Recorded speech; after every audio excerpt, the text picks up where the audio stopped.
दोस्तों, आज मैं आपके सामने 2007 में आई एक horror thriller movie dead silence explain करने जा रहा हूँ, जिसकी IMDb रेटिंग 6.1 आउट ऑफ 10 है। लेकिन मुझे ये मूवी बहुत पसंद आई। आशा करता हूँ कि आपको ये मूवी बहुत पसंद आएगी। तो मूवी की शुरुआत में हम एक कपल जिमी एंड लीसा को उनके अपार्टमेंट में देखते हैं। तभी कोई उनके डोर में एक पार्सल छोड़ जाता है, जिसमें देने वाले का नाम नहीं लिखा था। तो इस पर जिमी की वाइफ लीसा कहती है, इसे किसने भेजा है, इसे पता करने का एक ही तरीका है, लेट्स ओपन इट। तो उसमें एक डमी डॉल होती है। फिर जिमी डिनर लेने के लिए बाहर जाता है। फिर लीसा उस डॉल के साथ अकेले घर में है। लीसा उस डॉल से कहती है, अगर तुम जिमी की चीख निकलवा दोगे तो मैं तुम्हें डरावना मानूंगी। उसके बाद वो उस डॉल को रख कर किचन में चले जाती है। उसके बाद लीसा को डमी वाले रूम से अजीब और भयानक आवाज सुनाई देती है। लीसा डरते हुए उस रूम में जाती है और डॉल के ऊपर से चादर हटाती है। लीसा जोर से चिल्लाती है और वो डॉल उसका खून कर देती है। जब जिमी घर लौट कर आता है तो वो लीसा की डेड बॉडी देखकर बहुत घबरा जाता है, क्योंकि लीसा की बहुत दर्दनाक मौत हुई थी। उसका मुंह खुला हुआ था और उसकी जीभ भी कटी हुई थी। और पुलिस इन्वेस्टिगेशन में ऑफिसर लिप्टन का पहला सस्पेक्ट जिमी ही था। जब जिमी घर आता है वो डॉल वहीं होती है। फिर वो डॉल के बॉक्स और डॉल को अच्छे से चेक करता है तो उसमें उसे पता चलता है कि डॉल का ओरिजिन उसके होम टाउन रेवेंसफेयर से है और उसमें मैरी शो का नाम लिखा होता है। लेकिन बहुत साल पहले मैरी शो का मर्डर हो गया था। जिमी सीधे अपने होम टाउन जाता है। वहाँ वो अपने पिता एडवर्ड और अपनी स्टेप मॉम एला से मिलता है और मैरी शो के बारे में पूछकर वहाँ से वापस जा रहा होता है। उसकी स्टेप मॉम एला उसे रुकने के लिए फोर्स करती है, लेकिन वो चले जाता है। फिर जिमी हेनरी से मिलकर लीसा के फ्यूनरल और कॉफिन के बाद कर एक होटल में रात बिताने चले आता है। होटल में आकर लीसा को याद करते हुए सो जाता है, लेकिन उसे उसका नाम पुकारने की आवाज आती है। फिर उसे वहाँ मैरी शॉ दिखती है, पर उसके लाइट खोलते ही सब नॉर्मल हो जाता है। तभी रात में हेनरी के पास लीसा की बॉडी आती है। हेनरी एक मॉर्टिशियन है। अगर आपको नहीं पता, ये लोग मरे हुए लोगों के फ्यूनरल का सारा इंतजाम करते हैं। हेनरी जब लीसा की बॉडी को देखता है वो डरते हुए बोलता है, ये नहीं हो सकता। तभी हेनरी को अपनी वाइफ मैरियन के फुसवाने की आवाज आती है, जो एक अंधेरी जगह में थी। वो उसे वहाँ से उसके बेड में भेजता है। अगले दिन जिमी अपनी वाइफ के फ्यूनरल में जा रहा होता है। जब वो वापस आ रहा होता है उसे रास्ते में एक बूढ़ी औरत दिखती है। ये बूढ़ी औरत कोई और नहीं हेनरी की वाइफ होती है, जो जिमी को बताती है कि उसकी वाइफ का कत्ल मैरी शॉ ने किया है और साथ में ही वो मैरी शॉ को मारने का तरीका बताती है कि अगर उसे मैरी शॉ को मारना है तो उसे उसके पपेट को दफनाना होगा। उसके बाद वो अपने होटल में आता है। फिर जिमी डॉल को लेकर देखता है, जिसमें डॉल का नाम बिल्ली लिखा होता है। फिर उस डॉल को लेकर वो कब्रिस्तान में पहुंच जाता है। वहां ढूंढने पर उसे बिल्ली की कब्र मिल जाती है। फिर जिमी उस डॉल को दफनाने लगता है तो वो डॉल गर्दन हिलाकर जिमी को देखने लगती है। जिमी उसे वहां दफना देता है। वहां और भी डॉलों की कब्र होती है। फिर जिमी वहां से निकलकर कार में बैठ जाता है और उसे अजीब आवाज और साए दिखते हैं। बाहर आने पर वहां कुछ नहीं होता।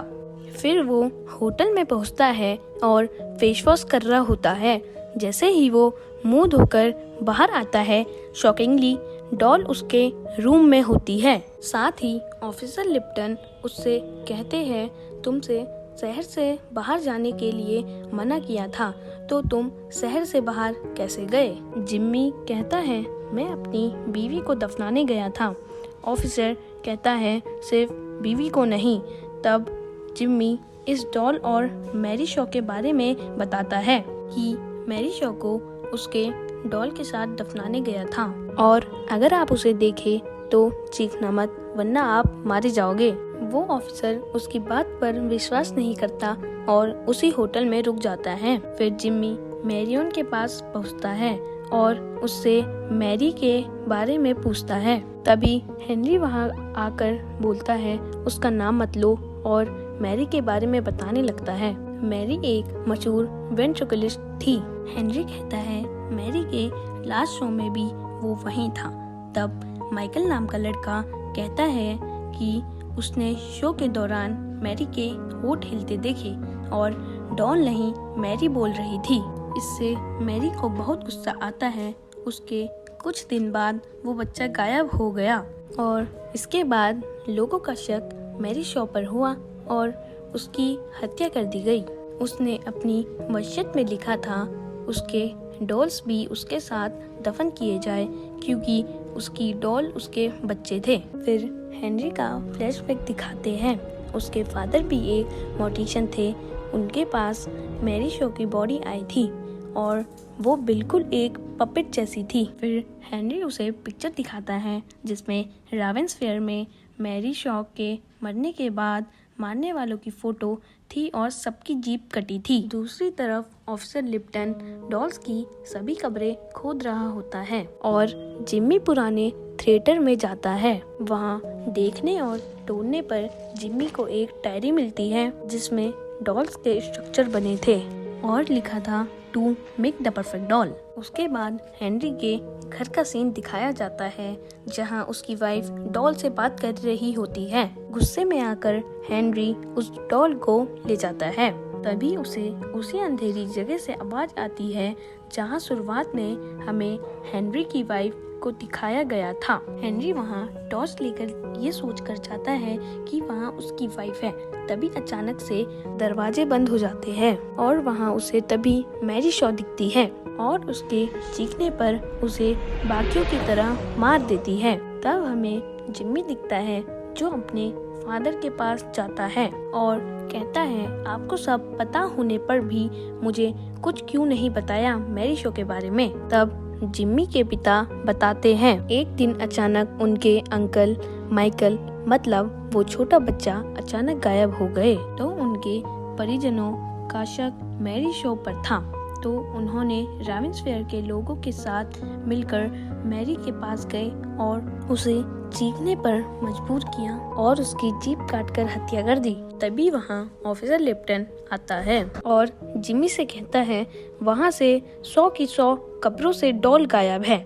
मैं तुम्हें गिरफ्तार करके वापस ले जा रहा हूँ। तभी एला जिम्मी को फोन देती है। वो कॉल हेनरी का होता है और वो जिम्मी को थिएटर में बुलाता है और कहता है मैं साबित कर सकता हूँ कि तुमने अपनी बीवी को नहीं मारा। जिम्मी ऑफिसर से बात कहता है लेकिन ऑफिसर उसकी बात में यकीन नहीं करता। तब जिम्मी ऑफिसर को धक्का मारकर कार में बैठकर चला जाता है और ऑफिसर लिप्टन उसका पीछा करता है। जिम्मी वहाँ हेनरी को ढूंढता है। वहाँ ऑफिसर लिप्टन भी पहुँच जाता है। फिर ऑफिसर लिप्टन गन निकाल कर कहता है यहाँ कोई नहीं है। तभी दोनों को हेनरी की आवाज़ आती है। वहाँ रूम में उन्हें 99 डॉल उनके बॉक्स में मिल जाती है लेकिन बिली का बॉक्स खाली था। उन्हें वहाँ बचपन में गायब बच्चा भी डॉल के फॉर्म में मिलते हैं। तभी सभी डॉल एक डायरेक्शन की तरफ देखती है और वहाँ सभी चेयर हिलने लगती है जिस पर एक क्लाउन डॉल बैठी थी। जिम्मी 2 बार मैरी शो का नाम पुकारता है। तभी मैरी शो बोलती है क्लेवर जिमी। जिमी उससे पूछता है तुमने लीसा को क्यों मारा। मैरी कहती है मेरे पास आओ मैं तुम्हारे कान में बताऊंगी। वो बताती है तुम अपने खानदान के आखिरी बेटे नहीं थे। आखिरी बेटा उसके पेट में था। तभी क्लाउन से लंबी सी जीभ बाहर आती है और वो डर से पीछे हो जाता है और ऑफिसर क्लाउन में गोली मार देता है। तभी मैरी शो एक एक करके सभी डॉल में आती है और ऑफिसर उनमें गोली मारता है और जिमी उन डॉल्स में आग लगा देता है और वो वहाँ से भाग जाते हैं और भागते वक्त ऑफिसर चिल्लाते हुए गिर जाता है और सभी की तरह वो मारा जाता है। जिमी भी पानी में गिरता है लेकिन मुंह कवर कर लेता है और बचकर वहाँ से निकल जाता है। और वो समझ जाता है सारी डॉल्स को ख़त्म करना होगा। वो हेनरी के घर जाता है। वहाँ हेनरी की वाइफ हेनरी के लाश के पास रो रही थी। जिमी पूछता है डॉल कहाँ है। हेनरी की वाइफ बोलती है वो तुम्हारे फादर ले गए। लेकिन जिमी सोचता है उसके फादर तो व्हील चेयर में थे, वो वहाँ कैसे आ गए। घर पहुँचते ही जिमी को आवाज़ आती है तुमने मुझे क्यों दफनाया जिमी। और उसे बिली मिलता है। तभी मैरी शॉ उसकी तरफ आने लगती है और जिमी उसे भी जला देता है और मैरी शॉ चले जाती है। फिर उसे उसके फादर दिखते हैं। उन्हें छूते ही वो आगे को गिर जाता है और वो डर जाता है क्योंकि उसके फादर पहले से ही मर चुके थे और वो भी एक डॉल की तरह कंट्रोल किए जा रहे थे जिसे एला कंट्रोल कर रही थी। और उसे सब याद आता है कि तभी एला हमेशा उसके फादर के पास थी और वही थी मैरी शॉ की परफेक्ट डॉल। तभी पीछे से एला आती है और कहती है कौन है डॉल, और उसमें उसे मैरी शॉ दिखती है और जिमी जोर से चीखता है और एक की आवाज आती है। मैरी शॉ की नजर से बचकर रहना। उसके बच्चे नहीं थे, बस पुतले थे। अगर आपको मूवी पसंद आई हो तो चैनल लाइक, सब्सक्राइब और शेयर करें और बेल आइकन दबाएं।